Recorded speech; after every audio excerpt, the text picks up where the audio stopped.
네, 오늘은 열왕기상 12장 15절 16절 다시 말해서 12장 전체를 실은 보려고 하는데 오늘은 그 중심되는 말씀만 좀 읽었습니다. 오늘 누구의 소리를 들을 것인가 라는 제목으로 같이 함께 나누고 기도하고자 합니다.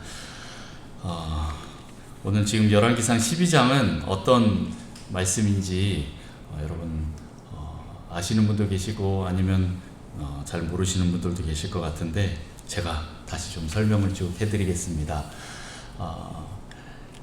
이스라엘은 크게 다윗 왕조가 굉장히 큰 역할을 합니다. 사울 왕을 첫 왕으로 세웠지만 하나님께서는 그를 버리고 다윗을 왕으로 세우고 그 다음에 그 아들 솔로몬까지 왕으로 잘 세워졌습니다. 그런데 이제 르호보암 왕 때에 가서 그 솔로몬의 아들 르호보암 왕 때에 가서 나라가 북이스라엘과 남유다 두 나라로 나뉘어집니다. 오늘 그 장면들이 나오는 것입니다. 솔로몬이 죽고 그 아들 르호보암이 왕이 되어서 세겜에 다 모입니다. 세겜으로 다 와서 거기서 이제 왕을 삼으려고 하는 그 회의 가운데 이제 사람들이 와서 이야기를 합니다. 이스라엘 백성들이 다 모여서 전에 솔로몬 왕은 참 우리에게 많은 그 어려운 멍해와 이 고역들을 우리에게 주었다. 그래서 우리가 너무 힘들었는데 이제 르호보암 당신이 왕이 되면 우리 짐을 좀 가볍게 해주십시오 라고 이렇게 요청을 하고 있는 것입니다. 그렇게 요청을 했는데 르호보암 왕이 바로 대답을 못합니다. 그래서 3일 뒤에 오십시오 라고 하면서 이제 3일 뒤에 오라고 이스라엘 사람들은 보내버리고 이제 르호보암 왕은 고민에 빠지면서 이제 두 그룹의 신하들에게 이제 이 문제들을 던집니다. 첫 번째는 솔로몬 때부터 있었던 나이 많은 노인들로 이뤄진 그 신하들 그룹입니다. 그 사람들에게 이런 내가 질문을 받았고 이런 요청을 받았는데 내가 어떻게 하면 좋겠습니까? 그랬더니 짐을 가볍게 하는 것이 좋겠습니다. 왕이시여 말을 좋게 잘 하십시오. 그렇게 하면 이 사람들이 당신의 백성이 될 것입니다. 이렇게 조언을 합니다. 그리고 나서 이제 두 번째 그룹에다가 또 문제를 던집니다. 누구냐 하면 르호보암과 같이 자란 좀 젊은 사람들입니다. 그 신하들이 그 르호보암 앞에 이제 우리가 이 나라의 실권이 되었다 하고 딱 잡으려고 하는 그 순간 르호보암이 그 신하들에게 이 질문들을 던집니다. 그렇게 두 번째 그룹에다가 던졌더니 이 그룹들이 어떻게 얘기를 하냐면 내 새끼손가락보다 내 아버지의 그 허리보다 내 새끼손가락이 더 굵다 이런 표현을 쓰는 거예요. 그리고 너희의 멍에를 더 무겁게 하고 아버지는 채찍으로 너희를 징계했는데 나는 정갈 채찍으로 너희를 징계하겠다 이렇게 말을 하는 것입니다. 그렇게 대답하라고 합니다. 무슨 뜻입니까? 나의 약함은 우리 아버지보다 더 강한 부분이다. 이렇게 하면서 더 강하게 갈 것이다 라고 얘기를 하는 거예요. 내 새끼손가락이 아버지 허리보다 더 굵다 이렇게 표현하는 거죠. 나 아버지보다 더 세게 할 거야. 너희들 힘들다고 너무 변명하지 마 이렇게 하면서 완전히 그 말들을 이제 무시하는 것입니다. 그리고 아버지의 채찍 정도가 아니라 완전 정갈 채찍으로 무시무시한 아주 날카롭고 그 채찍 끝에 그 당시에 좀 무서웠던 것이 이제 많은 갈고리들을 달아서 채찍을 때렸다고 합니다. 그렇게 하면 어떻게 됩니까? 그냥 단순히 착 하고 붙는 그런 채찍이 아니라 살점이 뜯어져 나가는 그런 정갈 채찍이다 라고 하는데 그것으로 내가 너희를 다스려서 멍에를 더 무겁게 하리라 이런 뜻인 거죠. 두 그룹이 완전히 다른 대답이 나왔습니다. 이렇게 말한 그 이유들이 무엇일까 이렇게 살펴보면 첫 번째 그 그룹들은 솔로몬 왕이 정말 힘들게 했다라는 것을 인정하는 것입니다. 정말 이 백성들이 힘들었다라는 것을 인정하는 거예요. 그런데 두 번째 그룹은 아닙니다. 아니 지금 이제 우리가 막 강한 권력을 행사하면서 이제 왕권을 딱 잡고 전보다 더 우리가 좋은 왕권으로 이제 우리가 이제 나라를 세워가야 되는데 지금 그 왕의 권위를 지금 약화시키는 말을 대답을 할 수가 없는 겁니다. 그래서 더 강력한 권력을 행사하기 위해서 내 새끼손가락이 우리 아버지 허리보다 더 굵다 이런 얘기를 하는 거죠. 지금까지 누려왔던 그 삶이 그 르호보암이 실은 왕자로 지금 오래 생활하고 있지 않습니까? 그렇게 솔로몬의 그 집안과 또 이 르호보암의 그 삶이 실은 백성들의 피땀에 의해서 그 위에 세워진 삶인데 그것을 온전히 인정하지 못하는 거예요. 거기에 대한 고마운 마음을 알지 못하고 너희들이 좀 더 헌신하고 더 봉사해 라고 이렇게 얘기를 하는 것입니다. 이렇게 르호보암은 3일 뒤에 오라고 해놓고서는 그 다음에 3일 뒤에 이 늙은 사람들, 지혜자의 말을 따른 것이 아니라 젊은 사람들의 그 대답을 따릅니다. 그대로 그 포악한 말로 백성들에게 엄포를 놓습니다. 그랬더니 오늘 본문 말씀처럼 이스라엘 백성들이 르호보암에게서 돌아섭니다. 우리 15절 16절 다시 한번 읽어볼까요? 같이 읽습니다. 시작.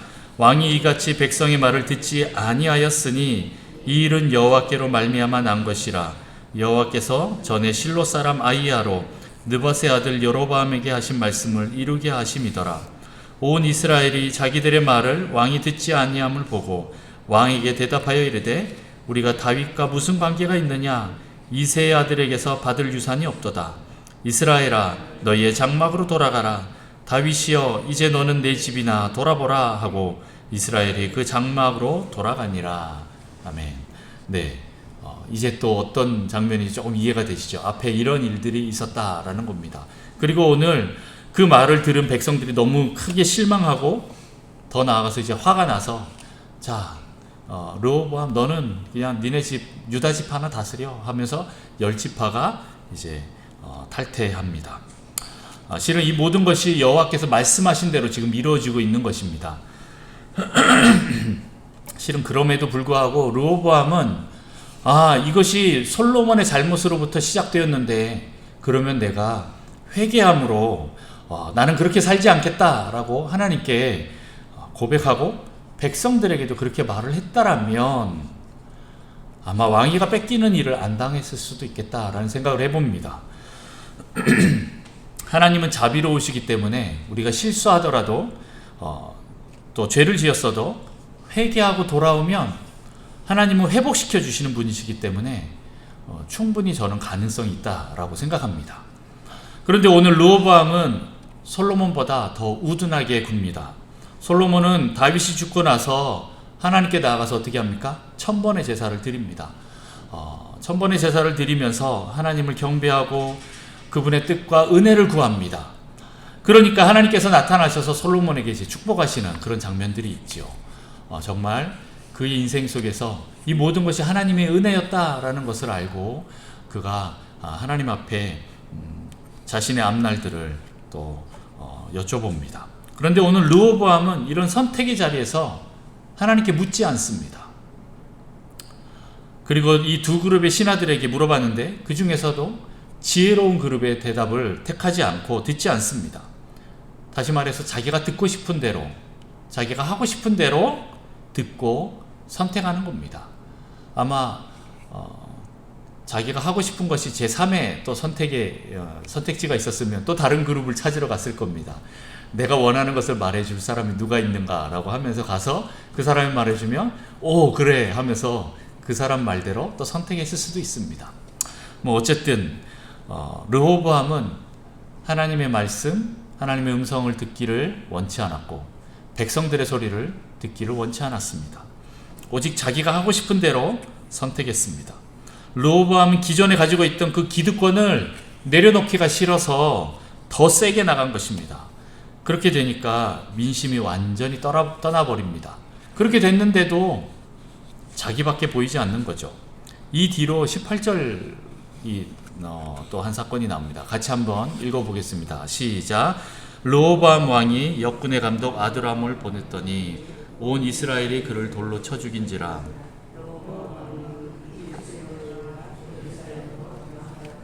네, 일꾼들을 모아서 관리하는 그 감독, 역군의 그 감독 아도람을 이스라엘 백성들에게 보냈는데 이스라엘 백성들이 어떻게 합니까? 그를 돌로 쳐 죽입니다. 얼마나 깜짝 놀랐겠습니까? 그제서야 이제 르호보암이 이제 자기에게 이 왕권이 떠났구나, 사람들이 자기에게서 완전히 돌아섰구나라는 것을 알고 급하게 예루살렘으로 도망칩니다. 그런데 여기서 끝나는 게 아닙니다. 정말 이 정도 되면 깨우치고 알아야 되는데 그렇지 않고 완전히 회개하거나 깨우치지 않고 원래 자기가 하던 대로 계속 하려고 합니다. 그게 21절에 또 나옵니다. 21절 다 같이 읽겠습니다. 시작. 르호보암이 예루살렘에 이르러 유다 온 족속과 베냐민 지파를 모으니 택한 용사가 18만 명이라.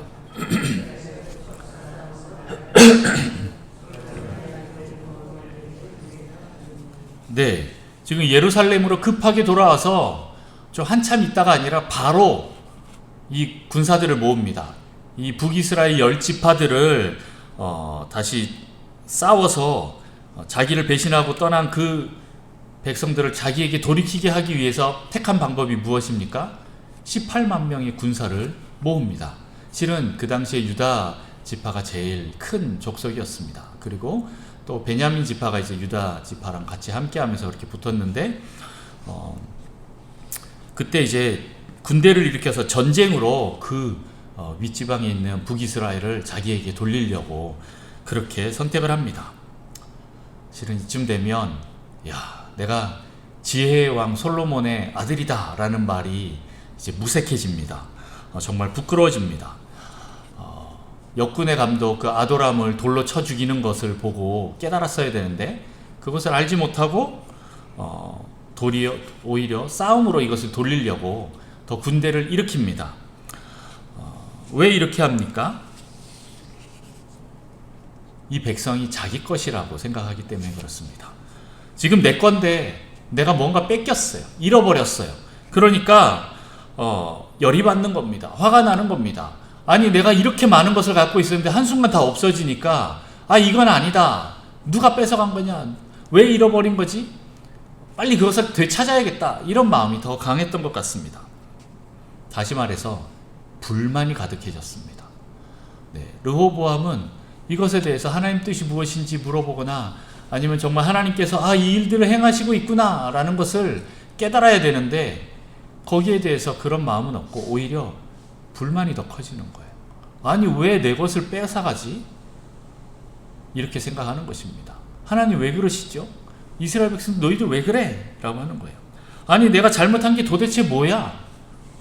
내가 잘못한 게 없는 것 같은데 일이 왜 이렇게 돌아가지? 하면서 불만이 가득 차게 됩니다. 하지만 그때 감사하게도 스마야라는 하나님의 사람이 나타나서 이들에게 얘기합니다. 이 모든 것이 하나님이 이미 말씀하신 대로 지금 이루어지고 되어가고 있는 것이니까 싸우지 마라. 형제들끼리 싸우지 마라. 라고 이렇게 얘기를 합니다. 그리고 이 원인이 솔로몬으로부터 시작하여서 이제 솔로몬과 르호보암에게 있다. 라고 이 얘기를 합니다. 그래서 유다 족속과 베냐민 지파의 용사 그 군인들이 이제 집으로 흩어집니다. 이스라엘 백성들은 하나님의 말씀을 듣고 순종하여서 집으로 흩어집니다. 그런데 르호보암은 끝까지 하나님의 말씀을 인정하거나 순종하지 못하고 자기가 피해받은 것만 생각합니다. 피해의식에 쩔어 있는 사람은 무엇을 해도 불만밖에 나오는 것이 없습니다. 이후에 이제 성경에 보면 르호보암과 여로보암이 있는 동안은 계속 끊임없이 싸움이 멈추지 않았다 이런 표현이 나옵니다. 계속 싸웠다라는 표현이 나와요. 이 전쟁이 어떻게 났다라는 것보다는 계속 갈등이 있었다, 전쟁하고 있었다라는 것을 단편적으로 나옵니다. 언제 어떤 큰 전쟁이 나타났다 이런 얘기는 안 하지만 계속 성경에 나중에 보면 그렇게 얘기를 합니다. 그 말은 무엇입니까? 지금 계속 불만이 가득 차서 이 10지파 내 건데 하면서 내가 피해받았다, 빼앗겼다, 잃어버렸다 라는 그 불만이 가득 찬 그 모습을 인생 내내 표출하고 있는 모습을 보게 됩니다.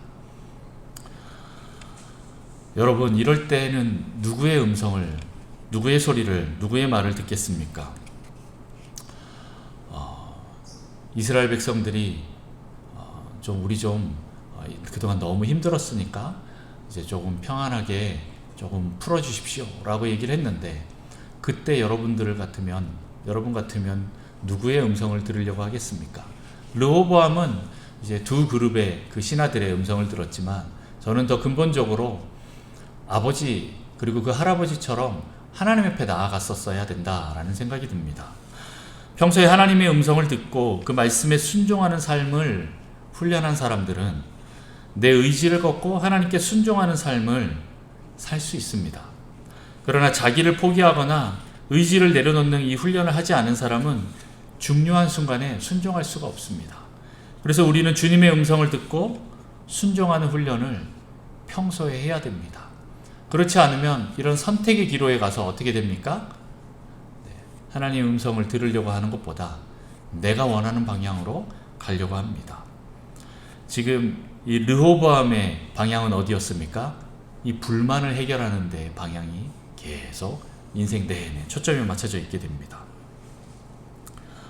여러분, 지혜의 음성, 진리의 음성, 생명의 음성, 그리고 그 기쁨의 음성인 성령님의 음성에 순종하는 훈련을 계속 하십시오. 그러다 보면 정말 내가 선택해야 되는 그 기로에 섰을 때 그 성령님의 음성에 순종하면서 갈 수 있는 힘이 생깁니다. 그러나 그렇게 평소에 훈련하지 않고 있다가 갑자기 그 순간을 맞이하면 실은 쉽지 않습니다.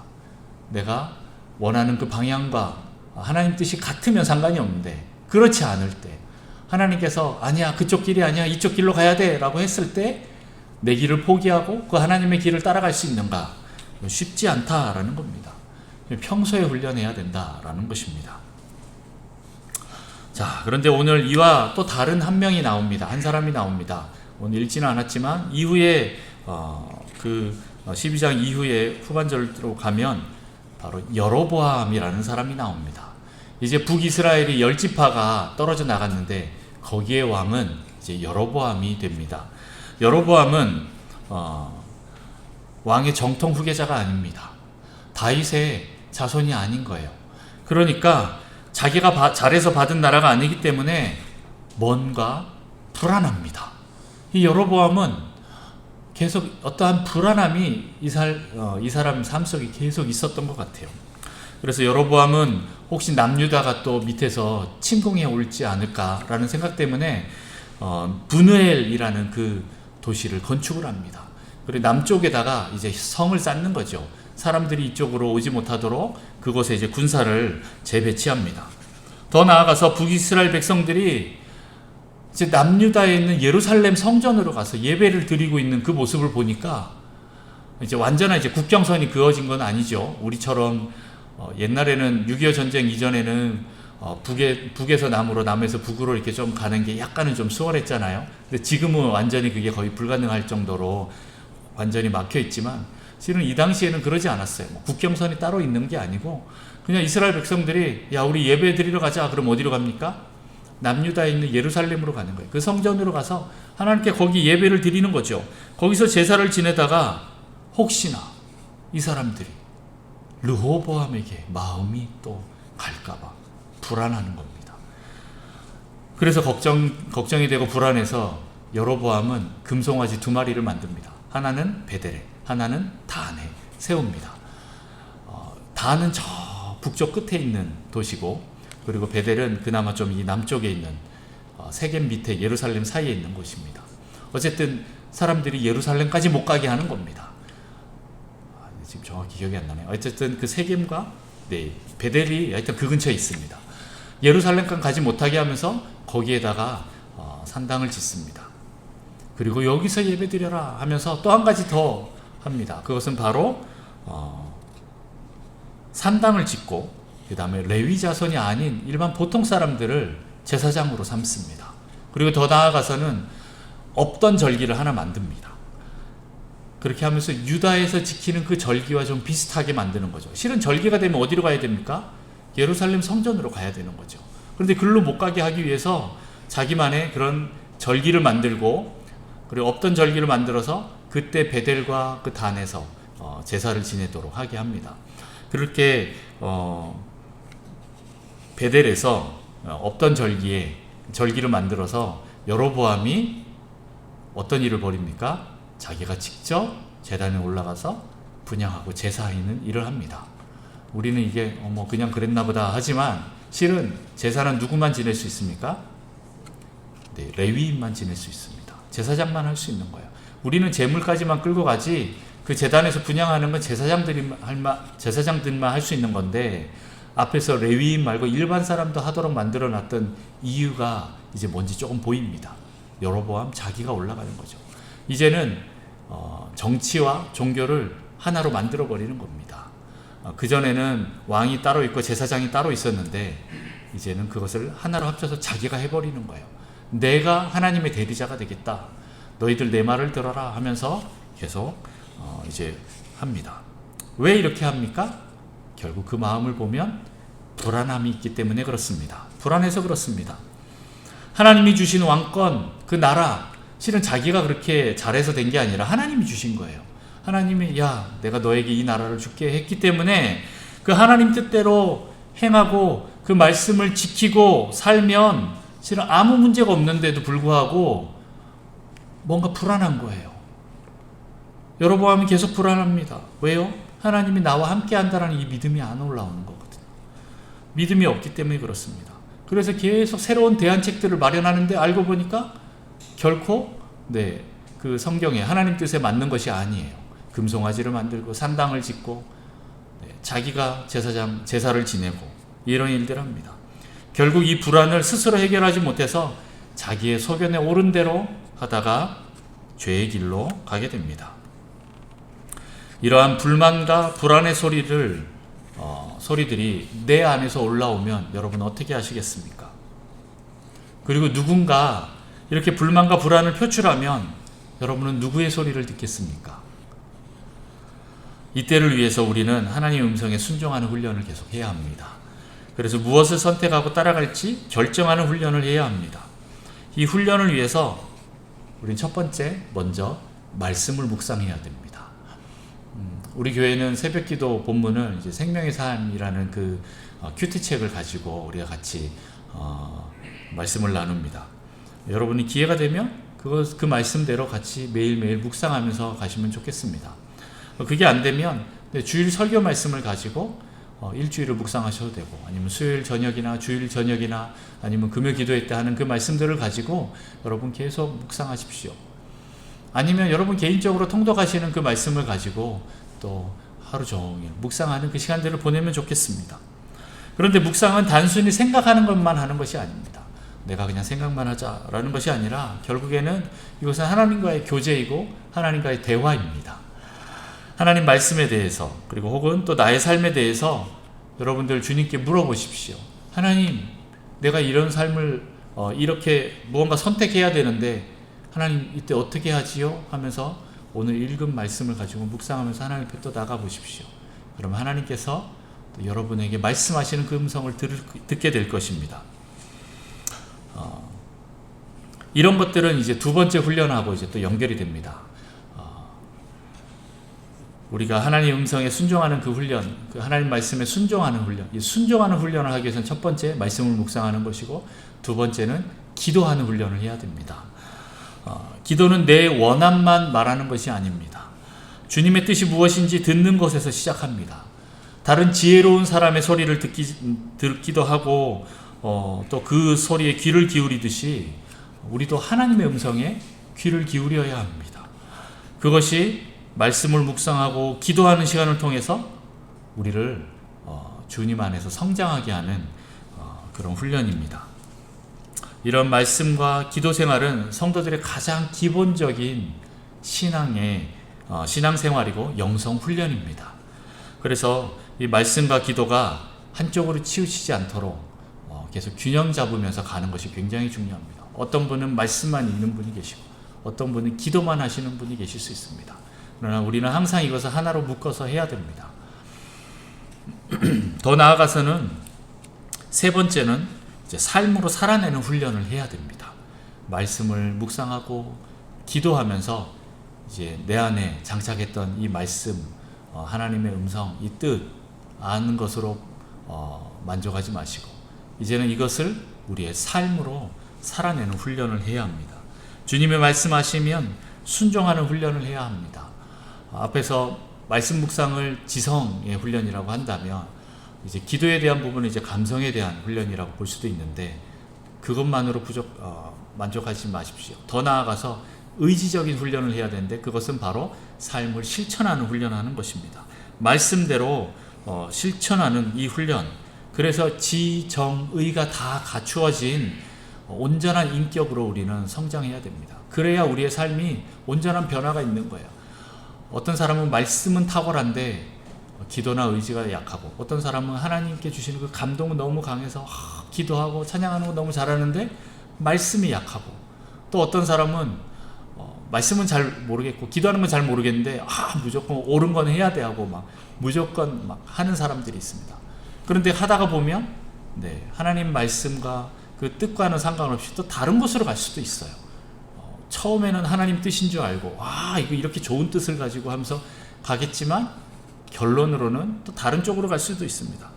그래서 우리는 항상 이것을 균형 잡으면서 가야 됩니다.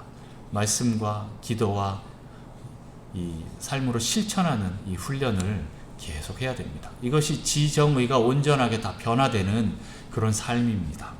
말씀대로 순종하여서 하나님께 영광이 되는 삶을 살아야 됩니다. 우리가 실천하는 삶이 무엇입니까? 첫 번째, 회개하는 것부터 시작합니다.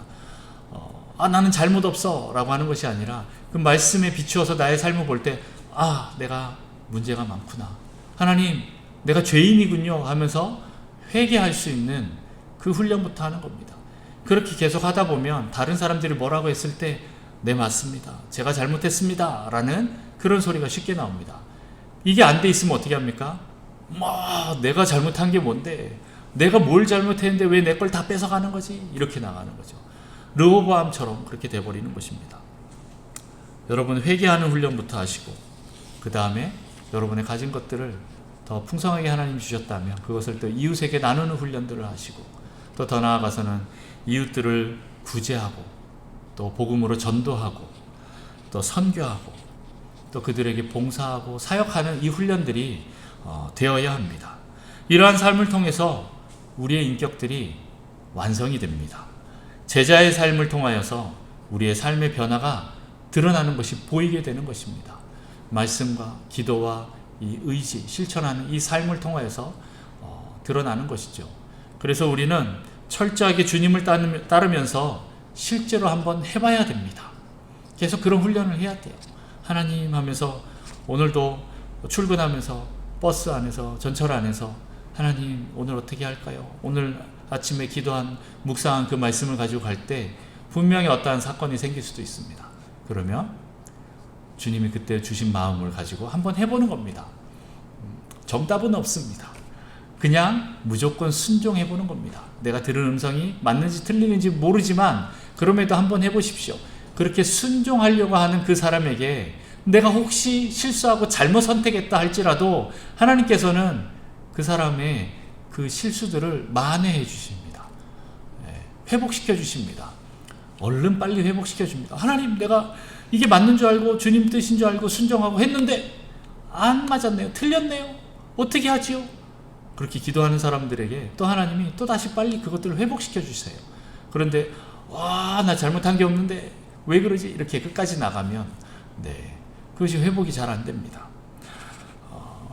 이거는 이제 그냥 제 경험에 의해서 참 많이 이런 것들이 있습니다. 내가 하나님 뜻인 줄 알고 갔는데 아닌 거예요. 이리 터지고 저리 터지고 다 깨지고 나서 하나님 이게 도대체 뭐지요? 근데 잘못 들을 수도 있다라는 것을 하나님께서 깨우쳐 주시고, 그럼에도 불구하고 하나님께서는 그 부분들을 다시 또 회복시켜 주십니다. 정상으로 또 만들어 주십니다. 그렇기 때문에 먼저 우리는 실천하는 게 더 중요합니다. 순종하는 게 더 중요합니다. 우리가 우리의 삶에서 어떠한 결정을 해야 할 때 이렇게 하다 보면 주님을 선택할 수 있는 힘이 생깁니다. 그래서 여러분들 매 순간마다 하나님 앞에 엎드리시면서 그렇게 순종하는 그 훈련들을 먼저 하시면 나중에는 순종이 쉬워집니다. 처음에는 어려워요. 실은 저도 그랬고 많은 분들이 그렇습니다. 쉽지 않습니다. 그럼에도 불구하고 계속 그렇게 훈련하다 보면 그렇게 우리가 회복이 되고 성장이 있고, 그리고 나중에는 하나님 원하시는 삶을 이제는 딱 봐도 이거구나 라는 것이 대충 마음에 옵니다. 하나님 아버지의 마음이 이런 것이구나 라는 것을 주님과 오래 동행하다 보면 그것이 무엇인지 알게 되기 때문에 그냥 자연스럽게 그것이 이제 쉽게 됩니다. 보통 내 마음과 다른 마음을 하나님 말씀하실 때 그때 힘든 거예요. 나하고 마음이 같으면 어렵지가 않아요. 이 사람 정말 불쌍한데 이 사람 도와줬으면 좋겠는데 하나님이 도와주라 그러면 도와주는 게 전혀 어렵지 않습니다. 그런데 저 사람 불쌍하게 나한테 다가왔는데 돈 한 푼 달라 그러는데 나도 돈이 얼마 없는데 하면서 막 이렇게 아까워하고 이렇게 하는데 주님이 도와주러 가면 이게 도와주는 게 너무 힘듭니다. 네, 그렇습니다. 그래서 우리는 그 마음을 갖게 하는 게 참 중요합니다. 실은 다윗이 바로 이스라엘의 왕이 될 수도 있었음에도 불구하고 하나님께서는 그가 광야에서 수없는 세월을 보내게 하셨습니다. 그렇게 하신 것이 무엇입니까? 하나님의 마음과 하나가 되게 하기 위해서 하나님의 마음이 아닌 것들을 다 제하는 그런 훈련들을 했기 때문에 그렇습니다. 여러분, 혹시 여러분 안에 불만과 불안이 가득 찬 그 마음이 혹시 있지는 않습니까? 그것들을 한번 내려놔 보십시오. 피해의식과 또 이 두려움과 또 다른 많은 나의 문제들이 잘못될까봐 내가 더 힘을 바짝 주면서 이것들을 행해가는 혹시 내 마음은 있지 않은지 자기 자신을 좀 돌아보셨으면 좋겠습니다. 그러면서 그럴 때마다 어떻게 합니까? 말씀을 묵상하고 기도하면서 주님의 뜻이 무엇인지 들어보고 그 다음에 한 걸음 내딛어 보는 겁니다. 그 훈련들을 계속 하다 보면 나중에는 정말 어떤 큰 일들을 결정해야 될 때 좀 더 쉽게 그 일들을 결정할 수가 있습니다. 하나님 뜻대로. 그때를 위해서 우리는 지금 한 걸음 한 걸음 나가는 것이 중요합니다. 그때 가서 한 번에 10걸음 가려고 하지 마시고 지금 한 걸음 한 걸음 가다 보면 그때는 한 걸음밖에 되지 않을 것입니다. 9걸음을 미리 가놓으면 그 다음에 10걸음, 10번째 걸음은 쉽습니다. 그러나 한 번도 9걸음을 가지 않으면 한 번에 10걸음을 가기란 정말 쉽지가 않기 때문에 그렇습니다. 여러분, 여러분의 인생의 갈림길에서 주님의 음성을 따라서 한 걸음 한 걸음 선택하면서 나아가셔서 영광스러운 하나님 나라에 이르는 여러분 되시기를 축복합니다.